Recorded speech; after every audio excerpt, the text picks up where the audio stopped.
Welcome, welcome. We're so excited to be live with you all today. Lindsay Jensen here from the Inside Alliance, and I'm joined today by our Restorative Roots Project team. So we're just excited to share more about the work that this team has been doing and what we've been up to this year. But we thought we'd just kick off with a round of introductions so you can meet the crew. But I'm going to pass it over to you, Brandon, if you just want to introduce yourself and maybe share how you were connected to the Inside Alliance.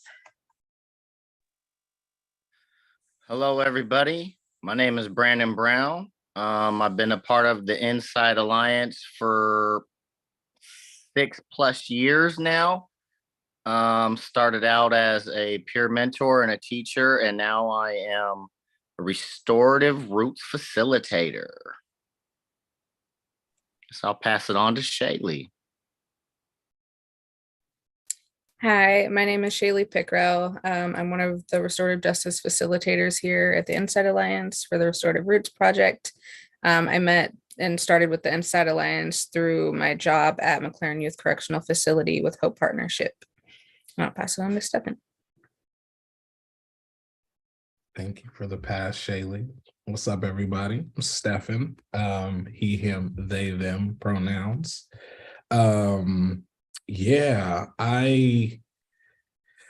It's funny because I've been with the Inside Alliance now as director of restorative justice on the Restorative Roots Projects team.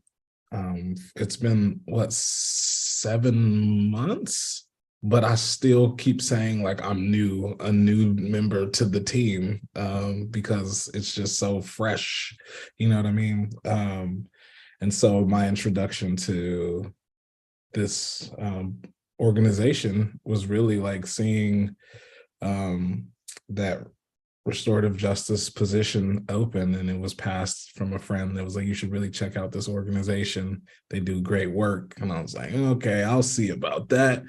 And in my investigations, I say, the Inside Alliance does some good work. And so that's how I got involved and been here 7 months since, and enjoying the time. Pass it back to you, Lindsay.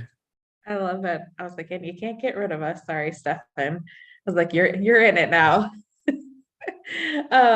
Cool. Well, I know so many of you are just really curious to learn more about the Restorative Roots Project and what it's all about, because this is such a new program and initiative for the Inside Alliance. So Stefan, I'm just going to turn it right back to you just to maybe share with everybody, what is this work, and, maybe to share more about our partnerships as well.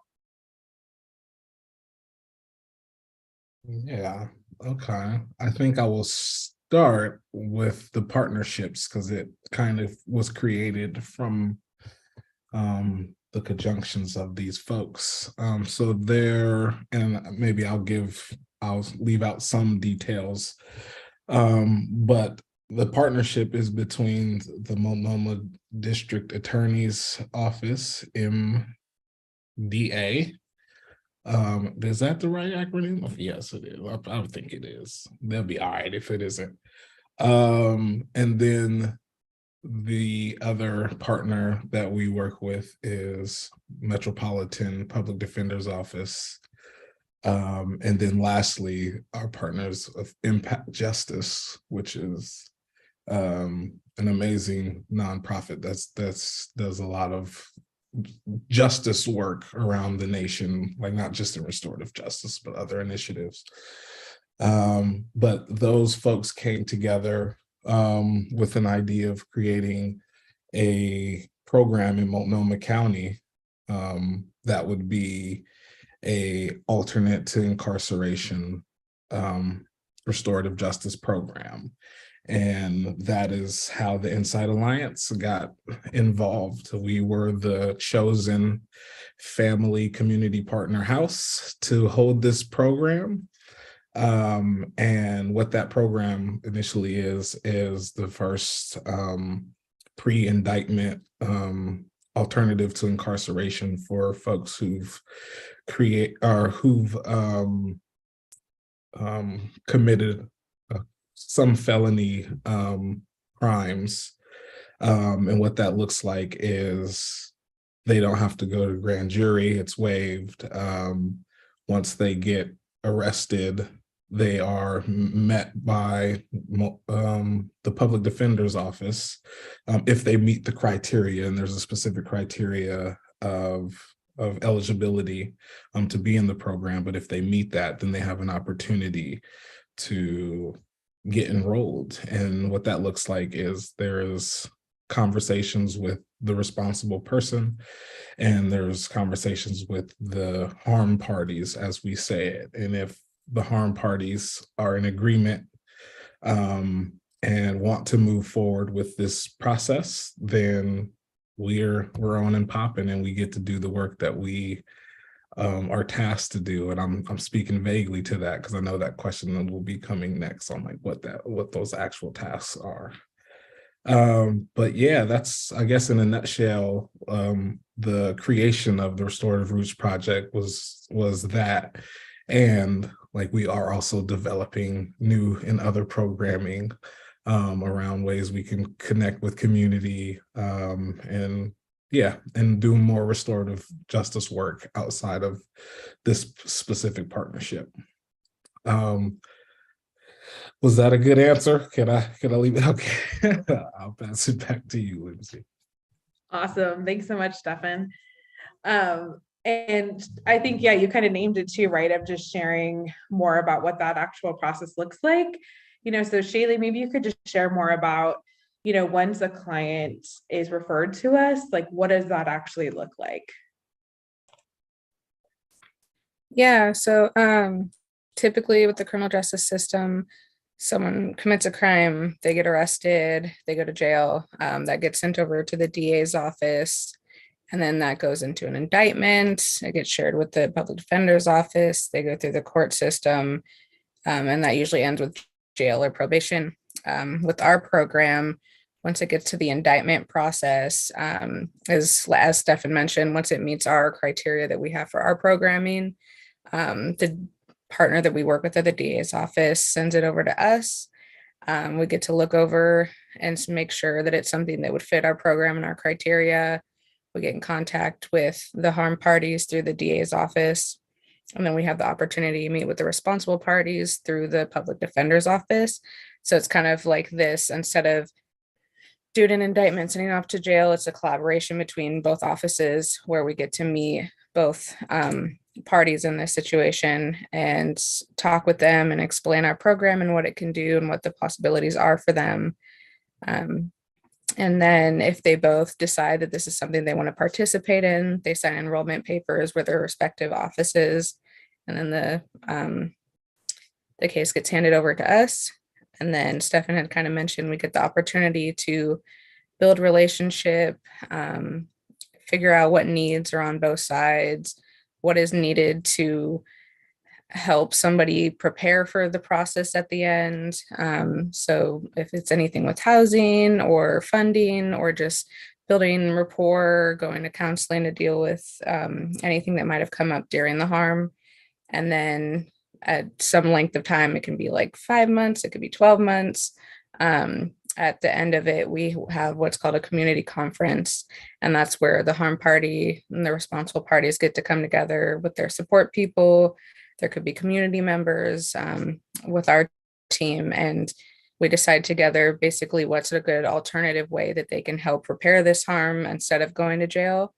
And so we create a process for them and set a timeline. It's a very specific type of process that can relate to the harm that's done. And then once they complete that, they've completed our program, and then their initial charges and case gets waived. I can pass it back to you. Yeah, cool. Thanks for sharing that, Shaylee. I was like, I love hearing you share that process. Brandon, I'm curious, maybe you could just share with everyone, like, why, I mean, it's cool as heck that this program is so unique and different. And maybe you could just share with folks, like, why this is so unique and different. Yeah. First off, I mean, this is an amazing program. Something I wish was around during my incarceration time. Like, the biggest thing for me that makes this the most unique is that it's the first of its kind here in Multnomah County. I mean, that's uniqueness number one for me. Number two is that it's aimed towards the BIPOC community. So that's also a really big thing. And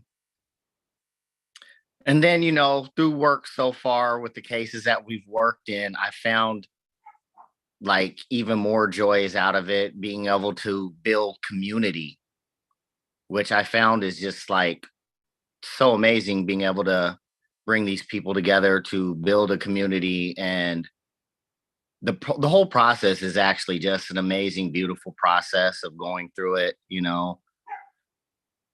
the fact of that it's an alternative to incarceration, and that's a big thing for our organization is, ending, or lowering recidivism rates, it's yeah, it's been amazing ride so far, and I'm pretty sure it's going to be even more amazing in the future, you know.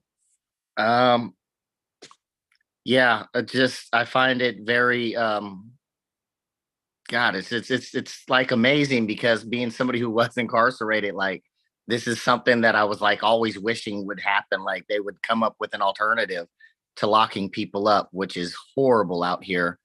Um, yeah, I would say that's probably the biggest thing is that it's a first of its kind and that it's aimed towards the BIPOC community out here. I'll pass it back to you. Cool. And I'm going to throw another question in because I was like, you just made me think of something. But I know we've talked a lot about like it's the Restorative Roots Project in and of itself is amazing and wonderful and brilliant. And I know we've talked about different ways to integrate insight to well-being and like work with other programs. And I know you guys do a lot of collaboration with the Project 180 case management team. Stefan, do you want to just maybe share a little bit about some of those plans we have or like how we all kind of collaborate and work together? Yeah. I think that like insight to well-being as a practice or as an ideology or just as a thought, as a program in itself is like super amazing. And I also come from the world of restorative justice and like as a philosophy of how to navigate and move through the world. So coming to this place with like both of these things, one's around, thoughts in the mind, and our reality is shaped by the way that we see things. And then restorative justice is like, okay, but how do we navigate and move through the world through like all the systems of oppression, the ways that we show up and talk to, so they very much complement each other. And one of the wonderful tasks that we have been given was to figure out how to create a curriculum or program that brings both of these ideas together. And we created did we call it Insight to Wellbeing with Restorative Roots Project? I'm like, we should probably have a better name for that now that I think about it. We just took both of our names and put them together, but our first like collaborative program that we're going to start offering is, Insight to Wellbeing is usually a 10-week class in person or online. And we've created our program to be a 14-week lesson where you get the insight to well-being and you get some infusion of restorative practices, like as far as the 4 extra sessions are like community circles around multiple different topics pertaining to like what you either learn from the insight to well-being or even other things. Yeah, and so like we're really excited to like launch that new program, the collaboration, and we haven't done it yet. So, but I think we're going to start with our federal partners over there in the D-Start, but also.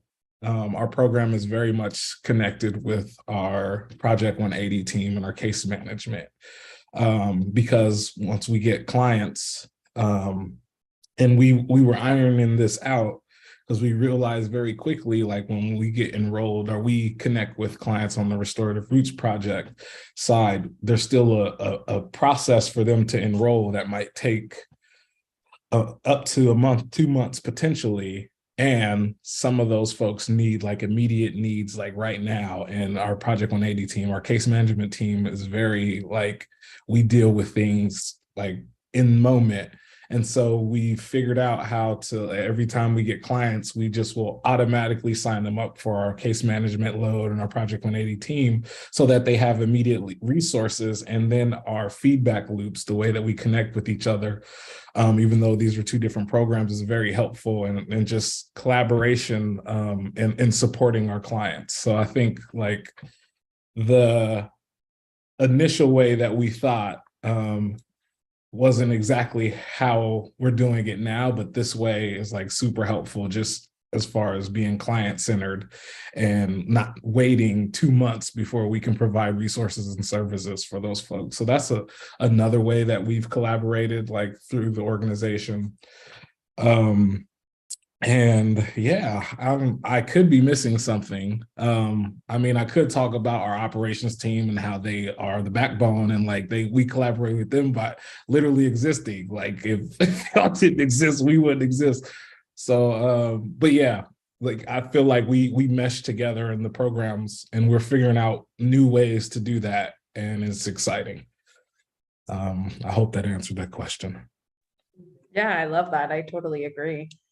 On so many levels, but I really would love to hear from all of you. And Shaylee, I'll start with you. But if you could just share, like, what's something you're excited about for this next year? Yeah, I think some of the things I'm most excited about kind of go back to the question of just like what is so exciting and new about our program and just what's great about restorative justice as a whole. And I think some of the things that make me more excited for what's to come next year is just the level that we focus on accountability and community building and repair. And instead of focusing on just separating people from community and focusing on punishment.